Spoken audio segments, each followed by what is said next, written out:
Full Dukes of Hazzard mode. Not as flexible as I used to be.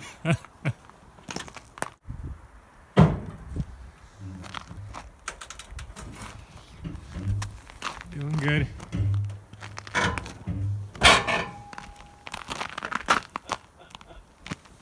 Jump up and down on the back of the trailer. Hug up on the exhaust. Yeah. Oh, that sounds good.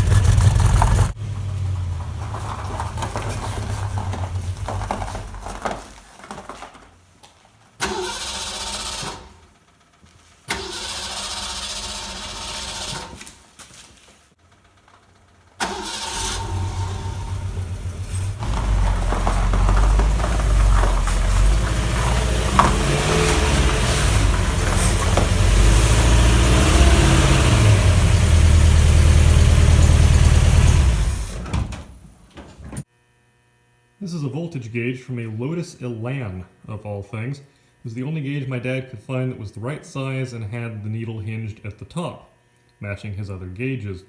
Unfortunately, it's got this black trim ring on it, which doesn't match his other gauges.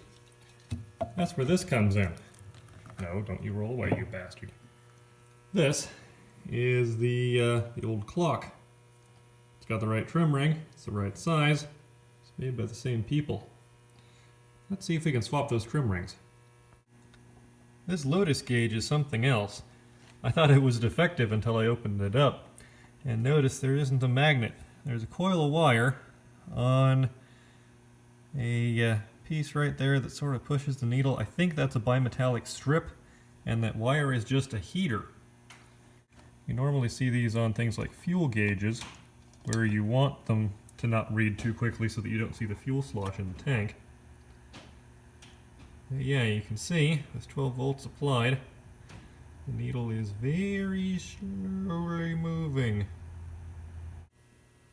And there we go, pretty easy. All I had to do was swap over the trim ring and the gasket underneath it, and everything went back together.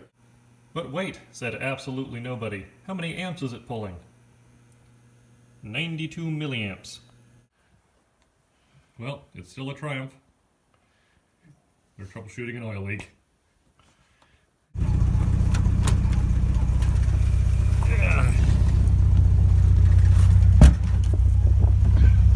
Yeah, we got the Bluetooth radio. Yeah, and the clean windshield. Yeah, I can totally see where we're going.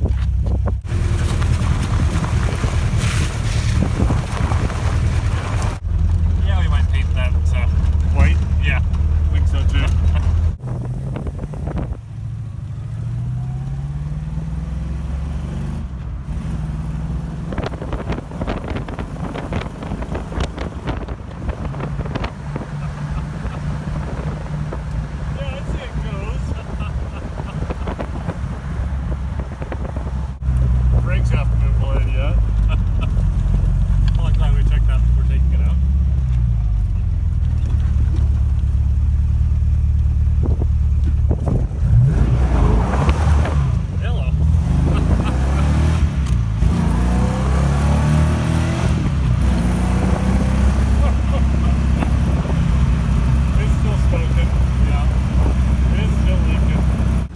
There's some smoke.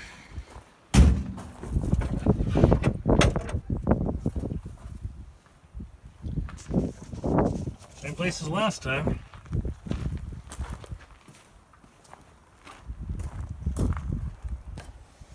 I don't see where though.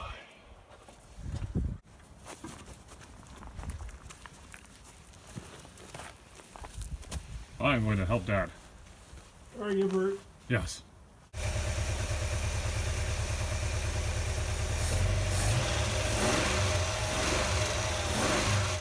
Alright, it is 3:34 in the morning, and yeah, Dad and I just figured out why the Triumph is leaking, by pulling up the first part of the, of the series you're currently watching. That is a dipstick tube. Which side of the engine is it on? The driver's side. Where's the oil leak coming from? The driver's side. Where isn't there a dipstick now? The driver's side. Yeah, so we took that dipstick off and I guess forgot to put it back in. I guess that would make us dipsticks.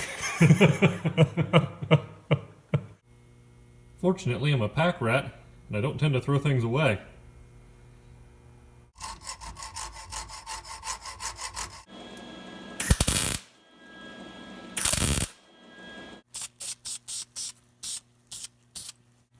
And there we have it.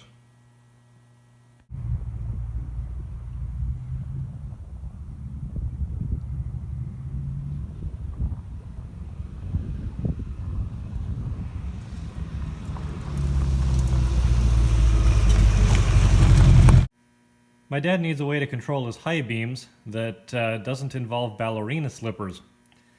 So he went out and got this. This is an overdrive switch from a TR4A with a factory overdrive. The overdrive was a little external unit, electrical, obviously, some kind of push and pray sort of deal.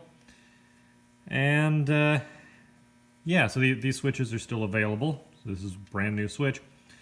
And you can get a little pod that sticks off the side of the column for this to hook into. It actually replaces the stock one that just has, I don't know if it's on the turn signal or the headlight side, but there's two switches in it instead of one. So he's got the little pod, and we just need to put this in it. Trouble is, he's test fitted this, and it sticks down so low that it fouls on his hand when he's shifting gears, and that's no good.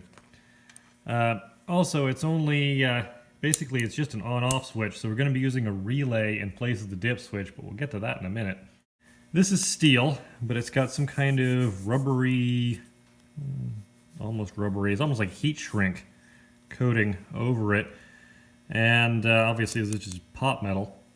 So I'm going to try and get this apart. Looks like I just push out that roll pin, and then we'll see if we can get this straight and see if this goes springing on me as soon as I, start pulling it apart.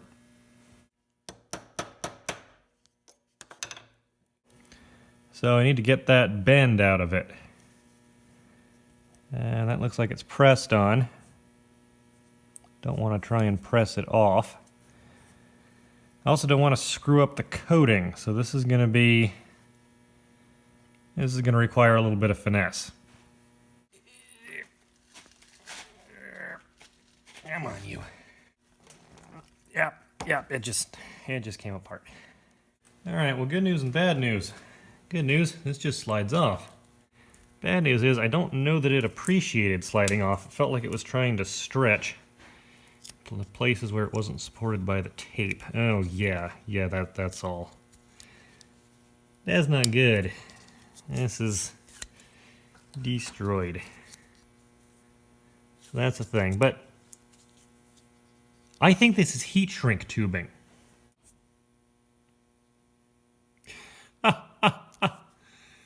It's heat shrink tubing. Okay, so I've taken this apart a little further. Found out I messed it up worse than I thought I did. This just slips over it. And there's supposed to be a hole in the shaft right there, and then that knurled section fits onto this. I just held that in the vise and levered this off with a screwdriver. Carefully, a little bit at a time. So, yeah. Not really much of that left to try and weld. So I've taken measurements of this. That's about 3/8, the knurled section. It's about 5/8 from the base to the hole. So I'm thinking I'm just going to mark off the 3/8, mark the 5/8, and drill a new hole. Right there-ish. That'll do.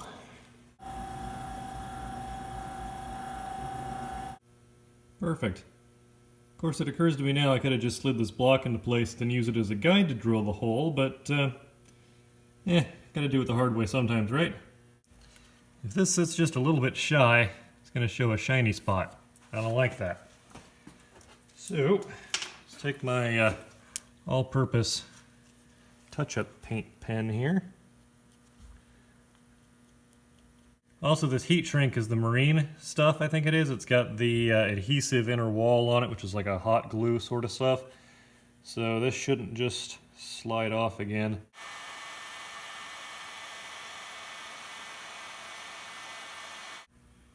That looks like about the right spacing.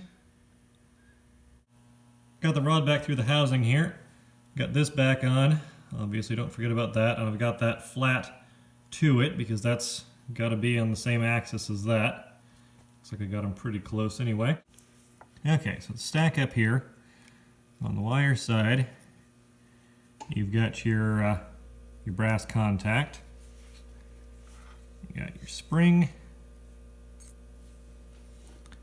This little ball isolatey mafuxit, assuming for to keep that from becoming live. That goes in there like so. And then we just see if I can push all this back in there without this going cattywampus. And yeah, this is not going to go well the first time. I think I may end up chasing this ball across the shop. And there it is, all put back together. And yeah, through the magic of editing, you'll never have to know how long it took me to get that damn roll pin back in. So, I said earlier that yeah, we're going to use this to control a relay. We're not going to use that relay. We're going to use one of these. This is a little Bosch type relay. We've got an actual Bosch on the way. This is chintzy Amazon one. I've used these without issue, but you know, headlights are important. So, what's going on here? We've got our common. We've got our normally closed. That guy, we got our normally open. That guy. What's going on inside of a dip switch? Exact same thing. The only difference here is that rather than it being, you know, basically a clicky pen action that you control with your foot, in this case it's just controlled by a coil. So what we're going to do is run that to ground. Probably, you know, the screw holding this thing to the sheet metal. I'm going to run that up into the steering column to this guy. I'm going to run this to any convenient positive in the dashboard, and yeah, that should do it. We're going to run the low beams off of the normally closed so that if anything goes wrong with this circuit, the headlights will default to low beam rather than defaulting to high beam. Just a little safer in case something goes wrong. Yay, dashboards! Yeah, we got the headlight switch here. We got the high beam switch there. Just gotta wire it. Yep. Little details. If any of you are wondering why we're going to all of this trouble, I would like to introduce you to this foot box here. It's a bit narrow. Yeah, and also to our clown shoes, which, yeah, so there's the clutch pedal and the dip switch. I just pulled it off and it was down there, and They conflict. yeah. And Dad doesn't wear ballerina shoes except for that one time. We don't talk about that. Yeah, I've gone ahead and added a positive feed off of the fuse box. I would like to note that this is all of the fuse box that this car has. Alright, so this is the dip switch. Got common. We got a high beam and low beam connection. Went through, figured out which wires went to which ones. I'm guessing the blue with white is high beam, because there are two wires going into it, and the stock headlight switch does have a momentary light flash position, so I'm guessing one of those goes to the headlight switch. So yeah, now I just need to plug those into, where'd you go? This little guy. Okay, so we got blue to common, pin 30, blue with red to 87A normally closed, and blue with white to 87 normally open. And we got the two control wires to the relay. Okay, I got that positive line run. I've got a spade terminal under here so we can take it apart easily, but I didn't really like the kind of squishy power bait insulation that it came with.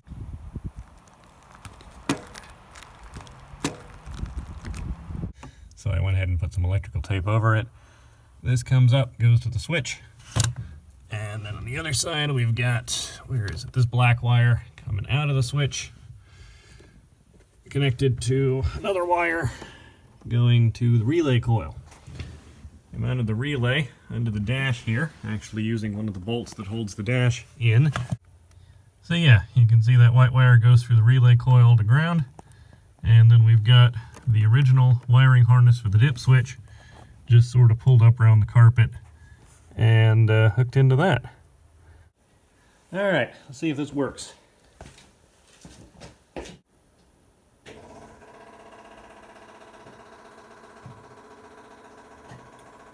Hey!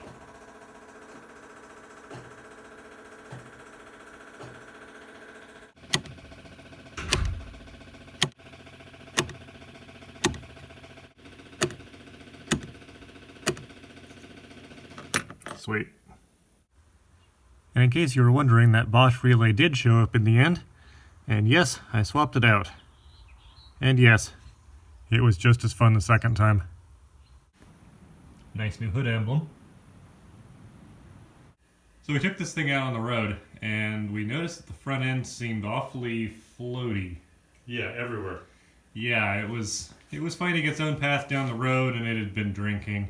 So, yeah, we're gonna do a Jiffy Home redneck alignment using only the finest of tools.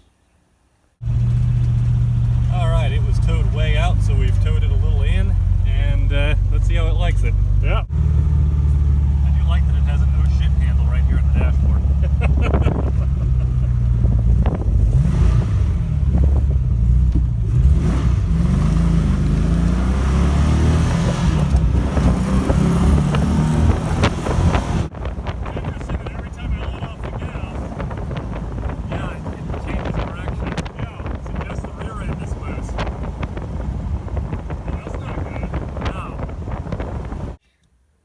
Post-drive report. It's better.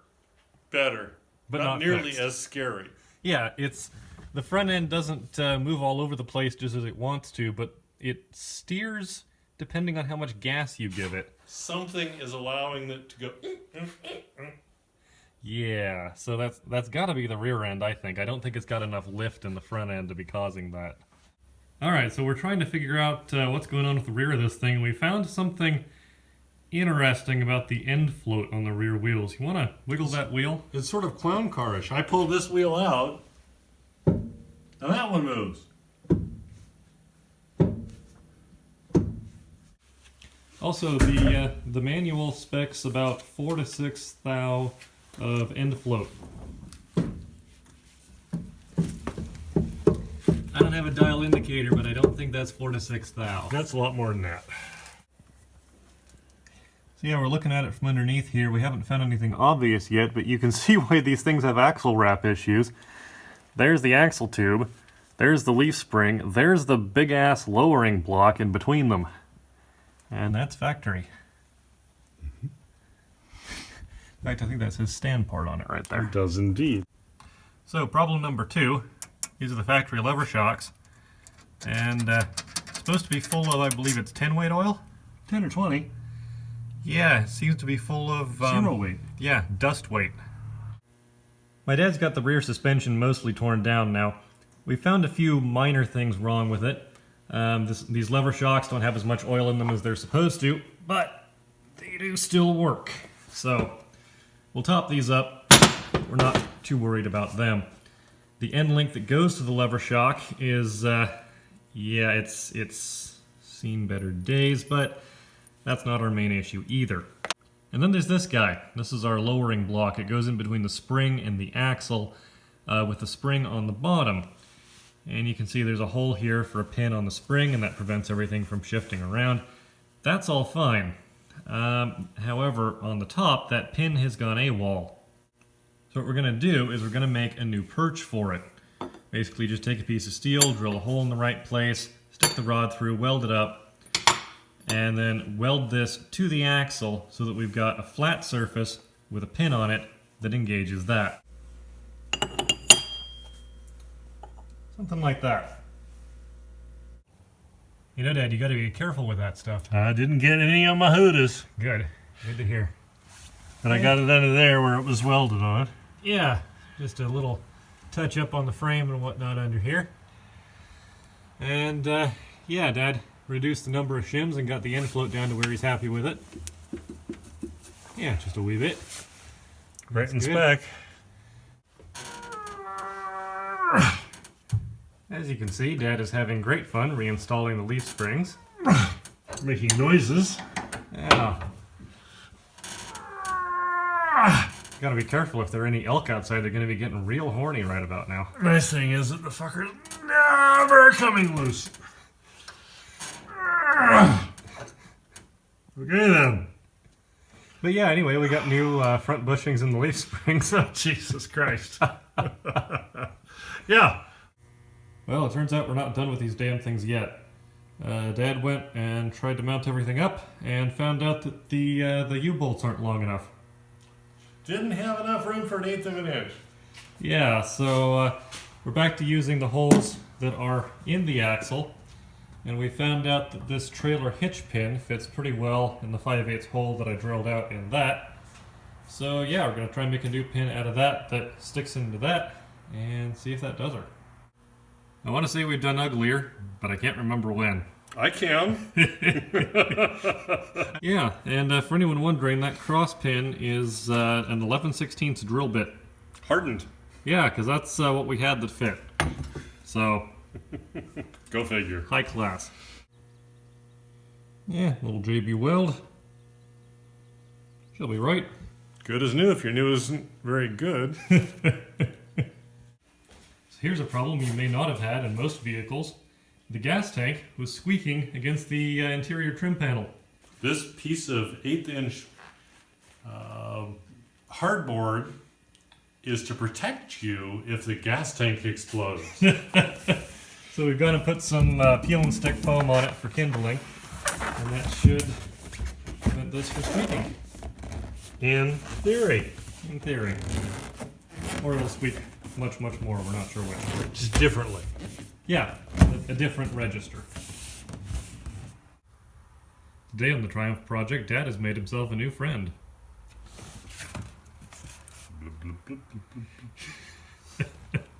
So the reason we're cutting out whales is we're making a little speaker box behind the stereo.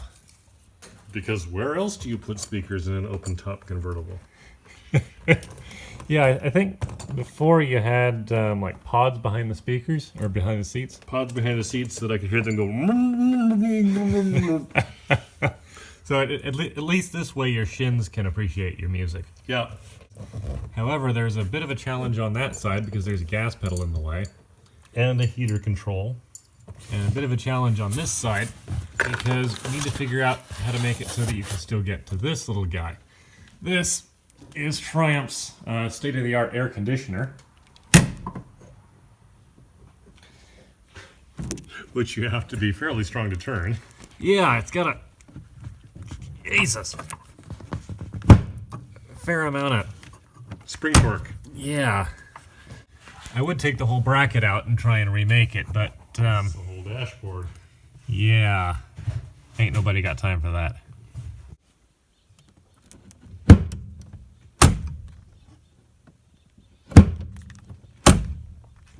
And in case you're wondering what high-class audio components we're using in the panels, yeah, those are also Blaupunkt, which sounds really impressive until we say that, yeah, we also pulled this out of my dad's sauna.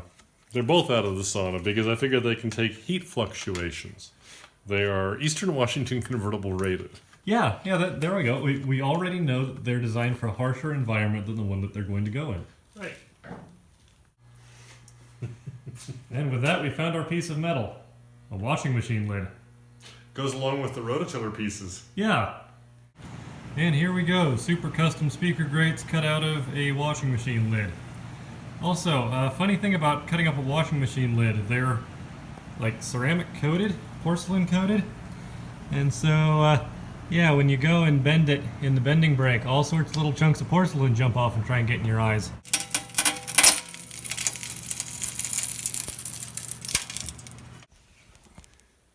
Yeah, would you look at that?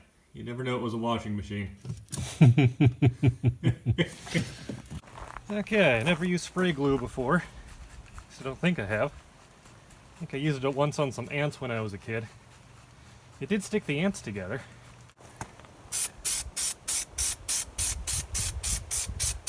Oh, that's unpleasant.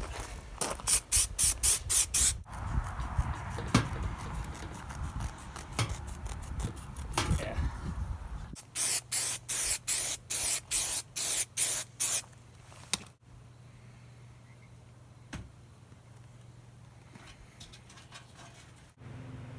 Yeah, it's coming together pretty nicely. I did mention it was supposed to look like a hedgehog made of manky clothespins, right? Because, yeah, totally what we're going for right there. Manky clothespin hedgehog. I think it's going to catch on. I can honestly say that this is the best upholstery I've ever made. Mostly because this is my first time trying to make upholstery. Yeah, they actually didn't turn out too bad, especially for something that'll be in a footwell. Maybe someone who knows more about this can tell me why they don't make the backing behind the vinyl the same color as the vinyl. Seems like, yeah, a lot of these corners and edges and stuff like that wouldn't really show up as much as they have. I might have just cut them in too far. Nothing to see here. Nope. This wasn't upholstered by someone who had no idea what he was doing. No, no, no, no, no. There's no bright spot there. Perfect. That's not bad. I can deal with that. So the other thing we got to figure out with that speedometer is where are we going to put the little puck for the GPS? If you got any ideas, throw them down in the comments section, because we're looking around and thinking, yeah, we could put it on the dash, or we could put it on the bumper. Or Yeah, it can go right there and look oh so 90s. Or it can go out here and look very strange, like I've got a deer killer device on the front bumper.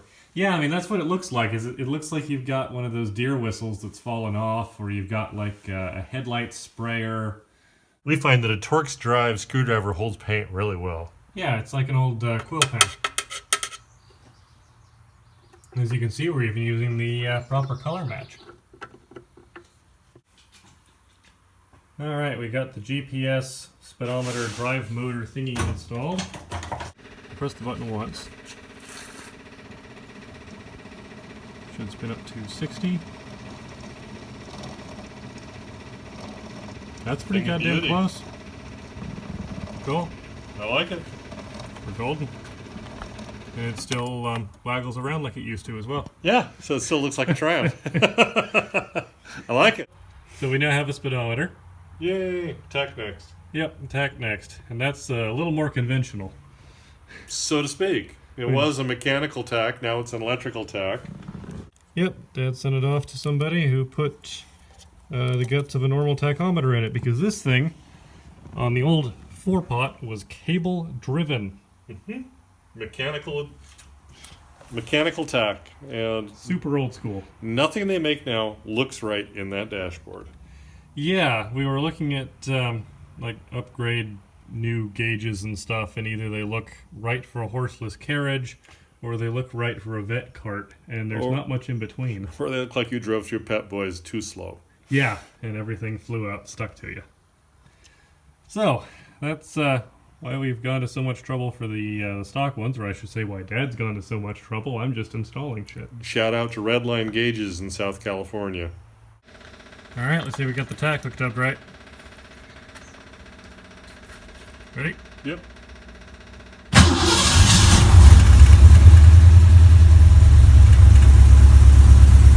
Love it!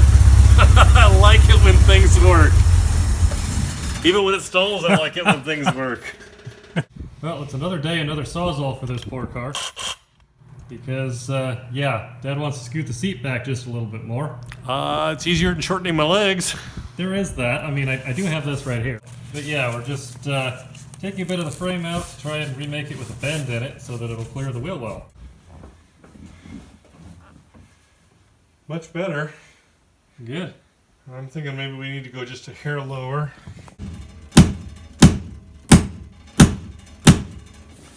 I think that bent.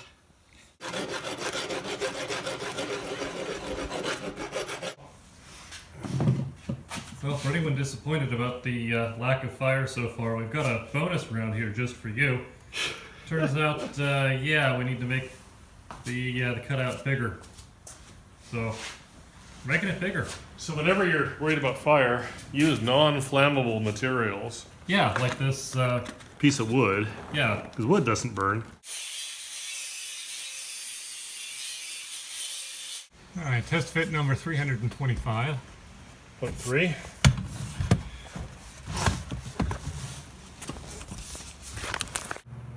Alright, after a few iterations and some screwing around, I think we've got the metal how we want it. You can see how much of a chunk we took out of it there.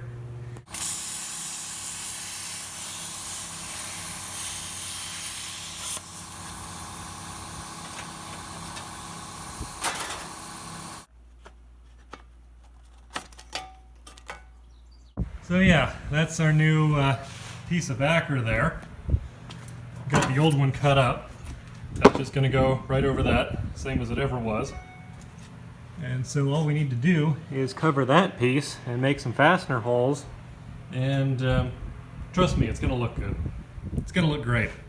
It's going to look really good for something that you can't see the back of because there's a car in the way. And not much of it caught fire. Yeah, no, we got a whole roll of foam. It'll be fine.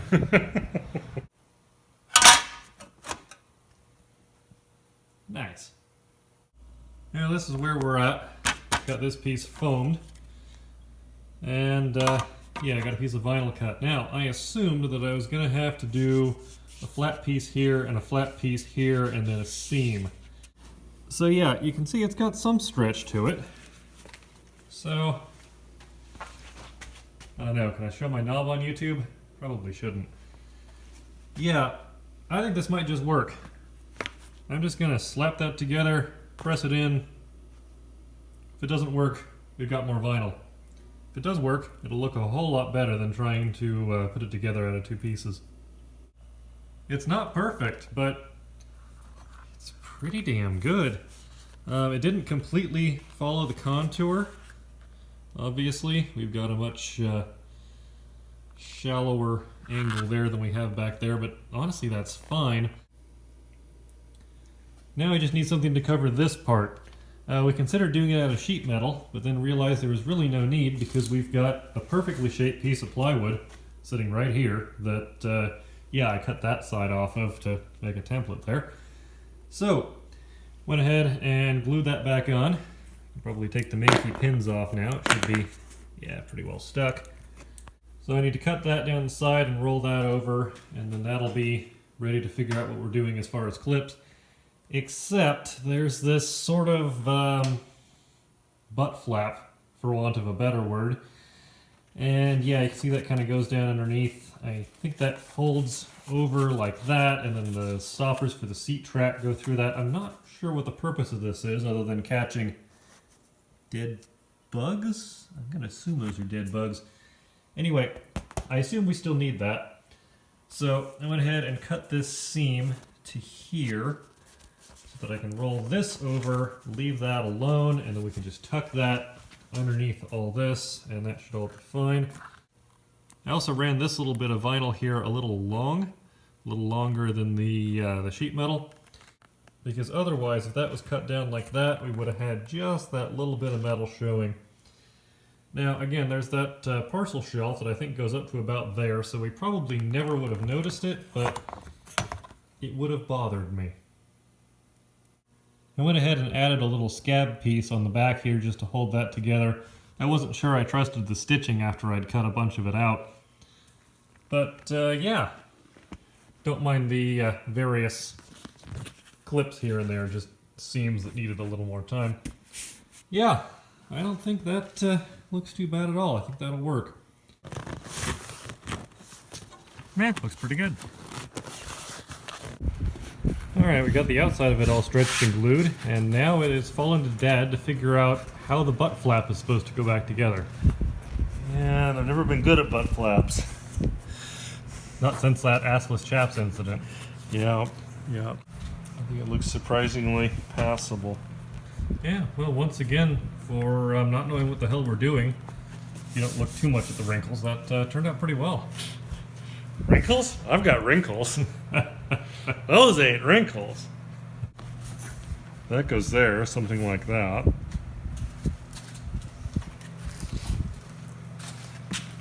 And then that goes there, something like that.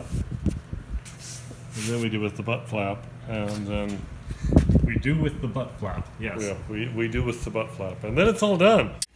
So to anyone else who's been putting vinyl seats together and gotten glue on the outside of the seat, yeah, WD-40 does a pretty good job of taking it off.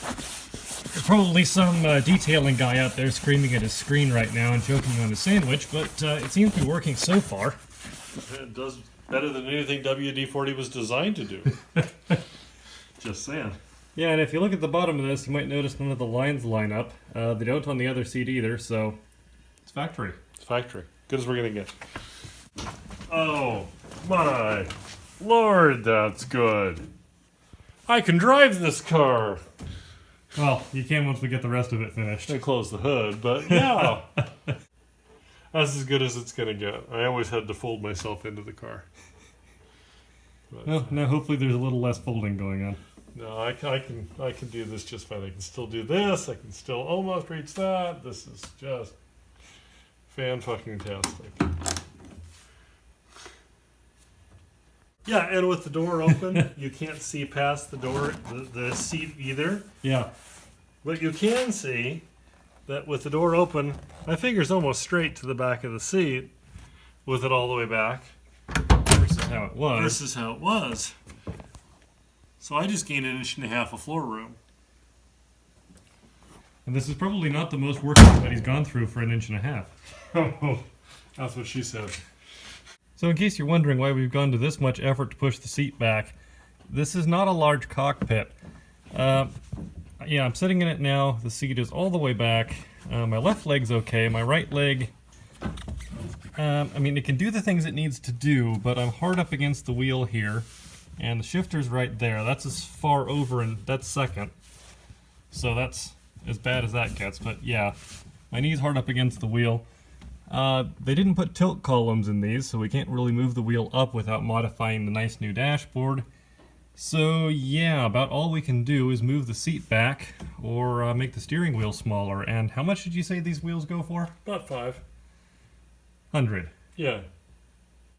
Yeah. So maybe going to a 13-inch wheel, a Spitfire wheel or a Herald wheel. Yeah, I mean, the other thing is, if you've got the gas to the floor, yeah, if I got the gas to the, there we go, there's our solution. We just have to go fast. Yeah, we just have to go full send everywhere. But officer. Yeah, officer, I couldn't turn the steering wheel.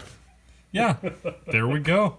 There's our solution. But yeah, we might try adjusting the gas pedal down just a little more. It's still a little proud of the brake. I get another 1/8 inch out of it. Well, an 1/8 inch here and an 1/8 inch there, and we might just make this thing drivable. Yep. You thought we were done with this seat? No. No, we're changing up the mount slightly so that we can move those back too.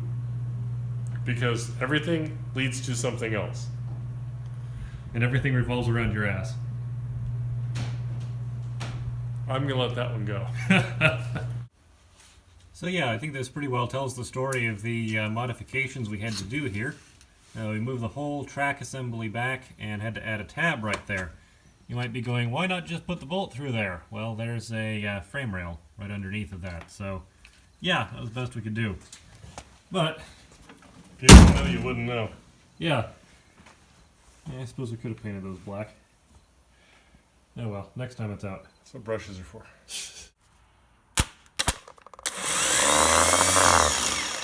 That's supposed to be doing something other than what it's doing. It is. It's making me really mad. God damn it, Napa. Okay, so what we've done here is we've installed a spare starter that we had, but it's the type with the solenoid on the starter. And so what we've done is we've run the positive, well, the positive cable was run to the original solenoid. We've got the positive cable for the new starter hooked into the same side of it. And I wasn't sure that the switch in the dashboard could handle the higher load of the solenoid that's also pushing a Bendix. So we've got this solenoid. We got a trigger wire, controlling a trigger wire, going down to there. Controlling a trigger wire. And yeah, we got zip ties, we got wire wrapped around a post with a nut put back on. This is only a temporary fix unless it works.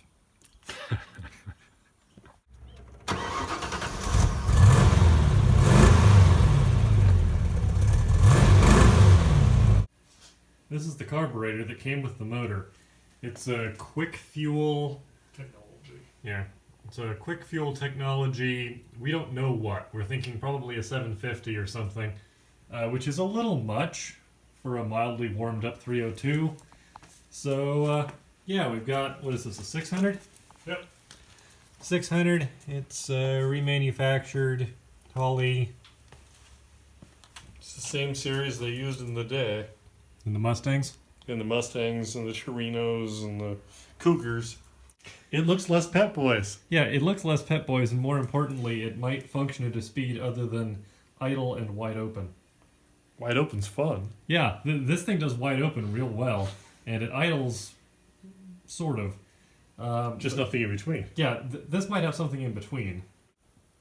And now the car has a $700 hat. It's an expensive hat. Yeah. Also, the new carburetor is on, and yeah, It works. a whole lot better than what was on it. So that's cool. So we got to thinking about the front shocks, realized that they've been on at least as long as Dad's had the car. So they're at least 15 years old, and they looked old when I got it. They're probably older than that. So yeah, Dad's gone out and gotten some super special blue raspberry flavor adjustable shock absorbers. So one more thing to try and figure out how to adjust. Yay! Hopefully it makes a difference. Yeah. These look like Walmart. Yeah, we're not in... I don't think I've ever heard of county shock absorbers. But, yeah. Nothing much left of them. I don't think there's much there. Well, there's something shiny and new in the hole. We'll have to see if it likes it. The way you know these are serious Racer Boy shocks is that they came with a dynamometer readout. I vaguely know what a shock dyno is in theory. I have absolutely no idea what any of this means. Well, good. I'm glad to hear you admit it. But hey, at least we know somebody tested them. So for anyone wondering what we set these at, we went, turned the screw all the way in and then turned it back a half turn because we were told that would work. We'll find out. Yeah, it's extremely hard pushing it by hand, but I don't weigh nearly as much as a Ford 302. So hopefully this works. We don't have to take them out again. It's so much fun. Yeah, because I don't think we're going to be able to get to the adjusters past the springs. I was just happy I hadn't tightened the other battery cable. Because I tightened this one. So yeah, funny story. Dad's truck has randomly crapped out, something timing. And yeah, so he was out getting groceries with it, and it developed a problem where the starter motor wouldn't disengage, or wouldn't shut off. Third time? Yeah, it's the second time it's done it. And I tested across that, and it had continuity, and it shouldn't. So I hit it with a wrench, and it doesn't anymore. So, battery back on? Battery back on. Wires are reconnected. Let's see what happens if. Neutral? Just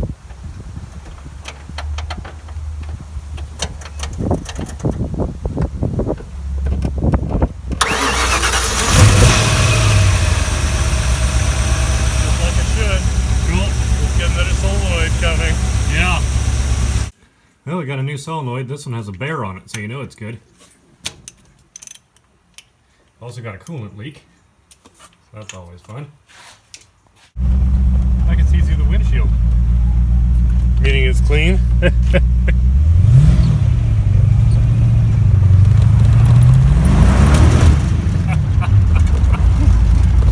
Gotta make sure you got your money's worth out of the undercoat. It's got a serious amount of chooch. No question about that.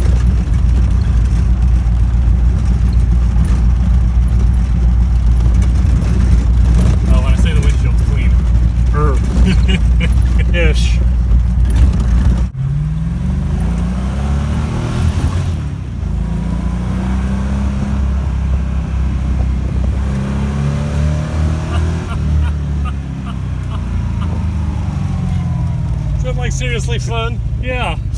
I think we heated it up. Those front shocks feel much better. Yeah, I can't imagine they can feel worse. Yeah, but they actually really hold the road quite well. Yeah.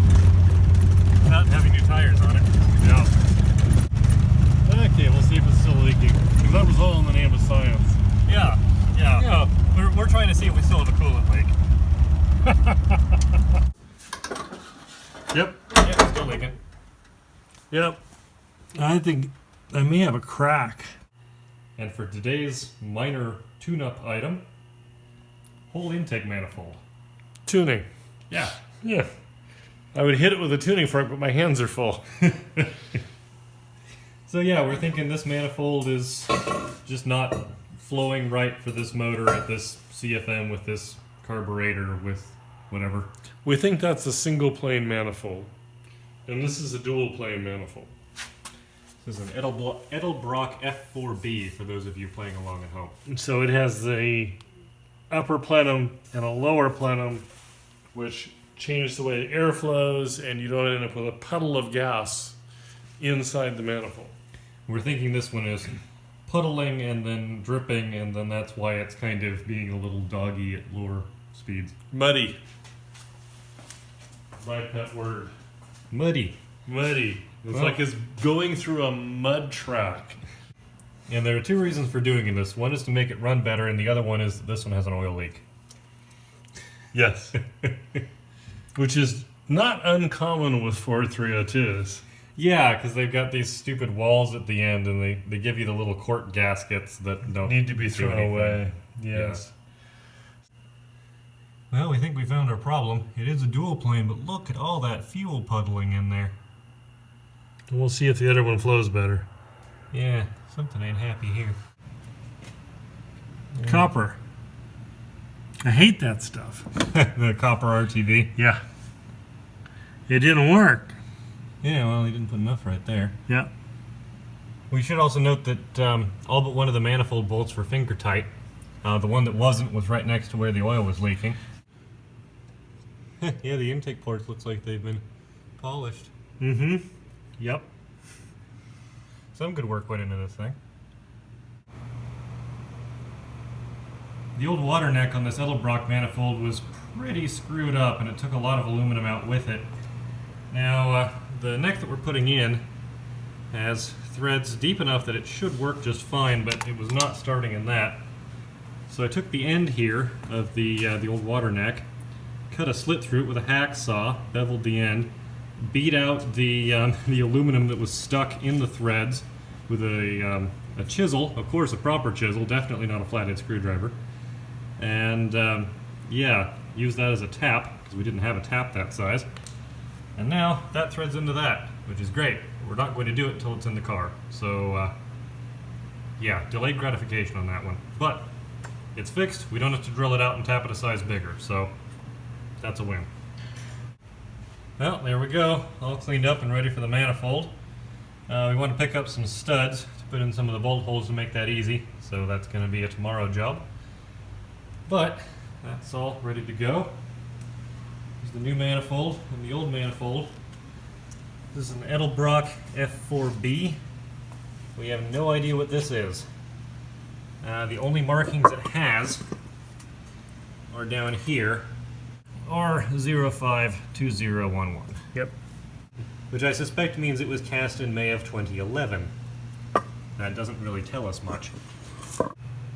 This is the water neck. I don't know how it wasn't leaking, but yeah.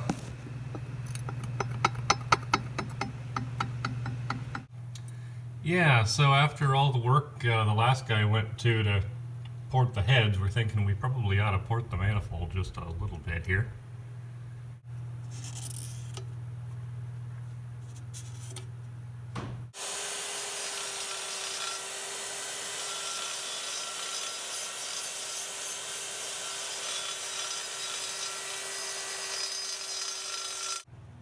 It's a good thing there's a carburetor hiding it all. But Have you got anything finer?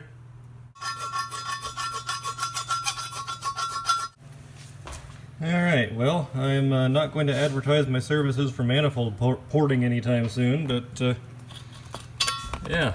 Better than it was. Better than it was, and it doesn't look like we just rubbed peanut butter on it and let the mice port it for us, so.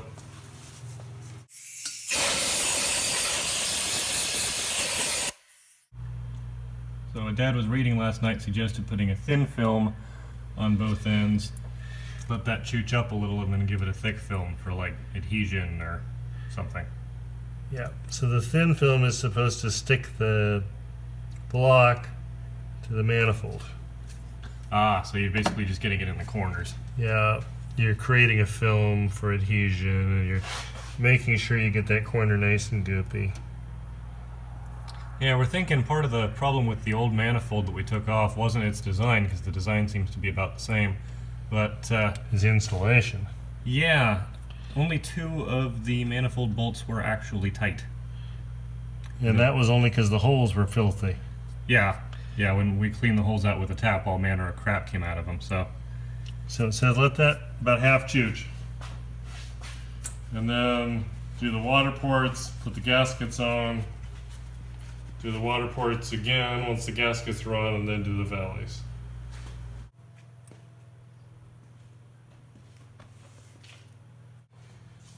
Okay, well that should make it easier with those bolts in there.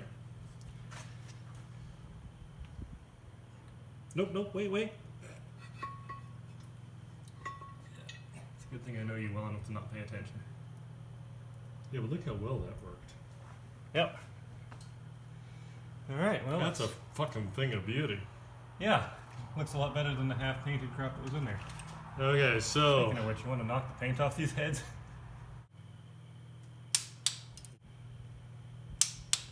7.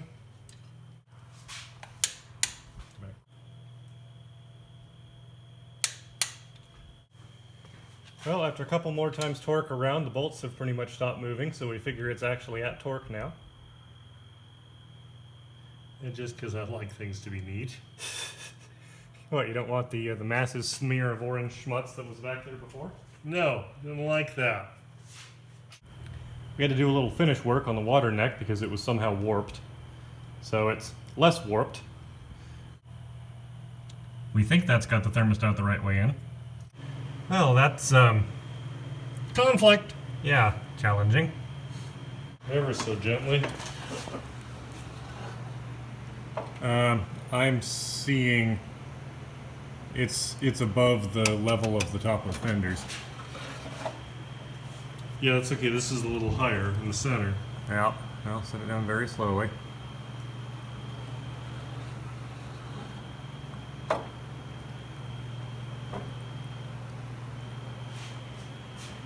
Piss!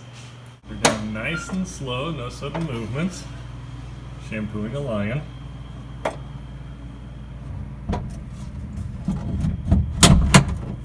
Okay. This was an easy exchange. Yeah, just, slightly taller manifold, ports in a slightly different place. What could possibly go wrong? And there's the coil remounted. Little spacer under there, which may or may not have been part of a barbecue. And, yeah. It ain't going anywhere, I say as it wiggles. Should be fine. I also just noticed we've got a Holy Carb on an Edelbrock manifold on a Ford motor with a Chevy tail shaft. I would say we've got something for all of the various brand fanboys, but I suspect we actually have something to make all of them irrationally angry. They should like that. Hey, it even clears the carburetor. Nice. Of course, the carburetor is going to be down a little more, so I might need to shift it a little bit, but burn that bridge when we get to it. Well, after going to all the trouble of porting to the old carb spacer, we now have a new carb spacer. And a low profile temp sensor. And yeah, shouldn't be anything else stopping us from getting this back together, right? Even with the smaller Mustang style temp sensor, there was not room to put a nut on it because this distributor is just freaking massive. So this is the, let's see if I can screw it up as I try to pull it off. That'd be about right. Or I could just not bother pulling it off. That is a female bullet connector, which is just pressed down over the threads. And it makes me feel dirty to say this, but I actually stole this idea from Ford.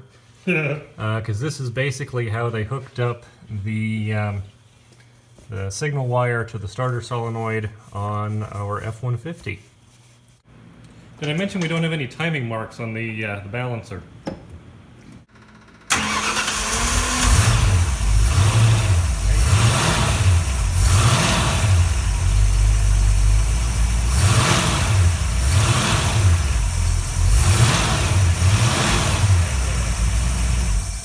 Right there? Right there. And that's how you time an engine when you don't have timing marks. You just turn it until the old man says, right there, and then you cinch her down and you say, that's probably good enough.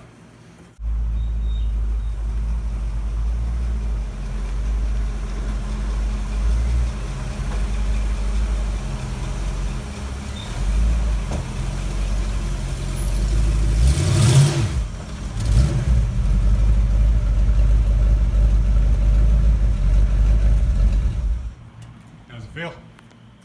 Skookum. Good. Well, turns out we're not done with this yet. The temp sensor says it's almost up to operating temp, which is odd because it's been parked since about 3. And it's now 10. So I could swear we'd been over all of this before, but somehow we had the wrong water pump on it. Again. Yeah. Notice the way that one's set up. Notice the way that one's set up. Yeah, they're backwards to each other. And this is the one that was on it. And we figured out that it was wrong because it was having some heating issues, and Dad thought it kind of sounded funny. You can also see the bolt pattern on top of there. There's a much smaller bolt pattern. That's a much larger bolt pattern. So yeah, it's got a new water pump on it. Yeah, Dad had a little bit of fun with one of the bolts. Because it turns out there was one stripped in the block. Earlier. Yeah, and so his brother drilled it out and put a larger bolt in it, which my dad didn't know until he had the new pump siliconed onto the front of the block. And to accommodate that larger bolt in the block, what did he do to the water pump? Drilled the hole bigger, Mm-hmm. which is, I'm told, a little difficult to do when it's, you know, on the block.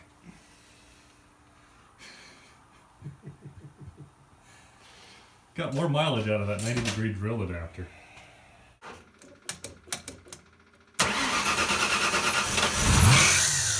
Stop! Holy shit.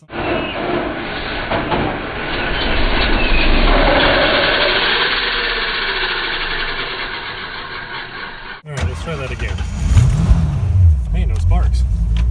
No grindy noises. Almost like we rebuilt the alternator bracket. Is that grindy noise? Yeah, that reverse lever's a little tight. That horn still turns. Well, as you folks can see, we still have a lot of little things to sort out, but it's running, it's driving, and it's blue. Let's see what the temperature gauge does, even though we know the temperature gauge is wrong. So yeah, we think the cooling system's okay. We think we've just got the wrong sender in it, but that's not quite what you want to see. A little unnerving. 70. Yeah, we're not overheating. Yeah. Okay, so center unit's next. It's getting closer. That's a much better looking Alti bracket. Yeah, better each time. It doesn't look stupid now. And it doesn't throw sparks. Yeah. That was That was entertaining. pretty good, the way it shortened those things there. Yeah. So Dad went out and got what's supposed to be the right sender unit for the Smith's gauges, and the trouble is, on the F4B it doesn't fit. You might recall the connector was a little closed before. Well, this has a spade, which is, yeah, kind of a pain. So you can see I've filed one side down. That's the side that sits closest to it, because no matter how we stacked the washers, they were the same thickness as the threads, and so we were just having it up or down by, you know, whatever that is, 35 thou at a time, and yeah, it still faced the same way. So trim this down to fit the next smaller size of spade connector, and Dad clearance the distributor slightly. Yeah, Just a little dent. little bit of filing there. So yeah, maybe this will work, and maybe this will even be the right resistance range. Guess we'll find out. Well, you can barely see it because it's lit by, I'm pretty sure, a glowworm, if it's even connected. But yeah, we've got, maybe it's not lit. No, something's not right, but dead center. Can you make the flashlight work on that thing? Or after a hard run for 5 miles. Cool. Yeah, there we go. Not even badly timed.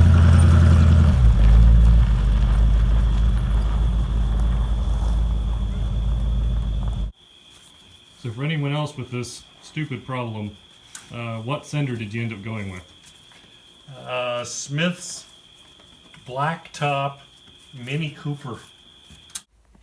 And for anyone who was concerned that we put a German stereo in a British car and they wouldn't get on, well, now we got this VDO unit, which kind of sort of riffs off the gauges. We finally figured out why this thing changed lanes when you hit the gas, and we're still not sure how, but it was the springs. Go figure. Not supposed to do that. Did that. Yeah, so Dad went and put a new set of springs in it, new bushings, and yeah, it doesn't change lanes anymore. The beast is tamed. Well, sort of. Tamer. Well, we got maybe 400 miles on this distributor here, and Dad was noticing it ran really well at 4 grand and not anywhere else. Want to show him what happens when you suck on the hose? You can hear a sucking sound. And you can't see anything moving inside the distributor. So the diaphragm's blown already. Pitch to belt. That can be problematic.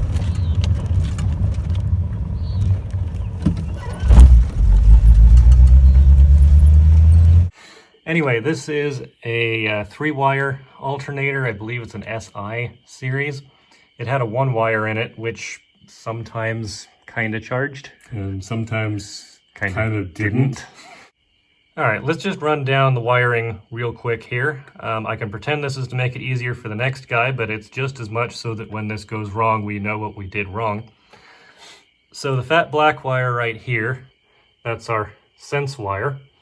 And ideally, you'd run that all the way back to your battery so that the alternator knows what the battery is at, not what the what voltage you've got right at the back of it. As you can see, though, I went with a lazy hack way and just wrapped it around that, at least for the moment. And then we got the other 2 wires here. One of them is ignition, and the other one is lamp. So we've got the ignition one, which is the one next to sense. Yes. This guy hooked to a wire that was in the harness for the generator, or as my uncle labeled it, the Carburetor. Brown with a green stripe. And we got the brown with the green stripe running to a convenient ignition switch positive here. I say convenient, I'm not quite sure what feeds that. One of these days we'll have to put a proper fuse box in this thing. The other wire I've got going to just a new piece of wire. I say new as though I didn't pull it out of the scrap pile. And I've got that plugged into this factory wire, which is brown with a yellow stripe, and that goes into the dashboard to the charging light, which is that guy. If you're wondering where we found the brown with green wire, it was originally there on the voltage regulator. This is for the stock generator. As you can see, it's been gutted, and it's basically just a terminal strip at this point. If you're wondering why on earth we wouldn't just put another 1-wire back in it, this thing gives us better amperage under pretty much all conditions from what I read. And because it has wires going to the ignition switched positive, it knows when it's supposed to charge. 1-wire alternators only know they're supposed to charge because they're spinning, and they only know they're spinning because there's residual magnetism in it, and then that kind of sort of wakes up the regulator if you goose it, and sometimes they don't. Yeah, it's Garbage. like most things designed to be automatic and easier, they end up being more trouble than they're worth. One other thing worth noting, we've got the stock charge lead hooked to it right now. I'm not dead certain what gauge this is, but I'm pretty sure it's insufficient for what this alternator can put out if it puts its mind to it. Now that's not going to fry immediately, but if Dad, say, I don't know, got a wild hair and tried to jumpstart a Cummins Dodge with this thing, that wire would have a very bad time. I think that wire is sized for the original generator. And yeah, I'll look up the amperage of that alternator and put it up on screen, and put up the amperage of the original Jenny as well. But yeah, it's not going to be good for that. So the plan there is I'll run a cable from that down probably to the lug on the starter, which will mean dodging the exhaust. I don't feel like doing that tonight, and it's not going to smoke right now. There's our charge lamp. Subtle. Yeah, There we go. and our voltage should start coming up here. It is coming up slowly. Remember, it's a very slow acting gauge. 13.4. Very healthy 13.6 back here. There you go. 13.7. Golden. And now all your dash lights work. Yay! All right. I've said this before. You haven't heard it because I've edited it out. But this video has gone on more than long enough. I would agree. And yeah, I'll throw this together and throw it up. Pardon the... Yeah, not I'm not talking about bachelor cooking here. And yeah, in the next episode, I suppose I might pull that voltage gauge back out and repaint the needle white. Other than that, we're basically just Driving it. yeah, basically just down to maintenance here. I suppose we will be putting a rubber bung on that so it doesn't short out to the dipstick tube. It might be easier to put a rubber bung on the dipstick tube. Yeah, it might actually. I've got some heat shrink. Might just do that.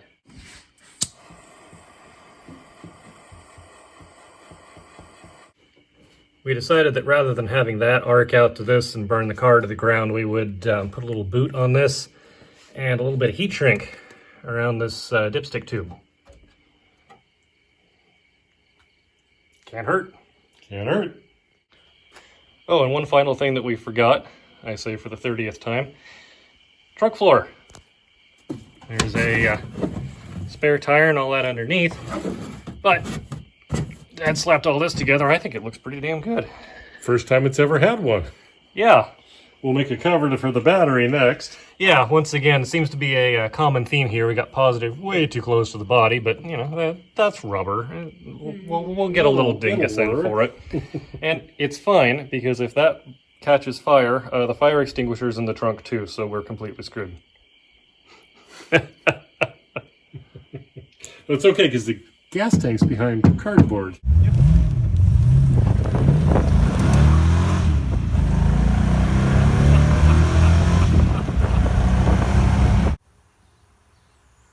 Found the missing tube of silicone.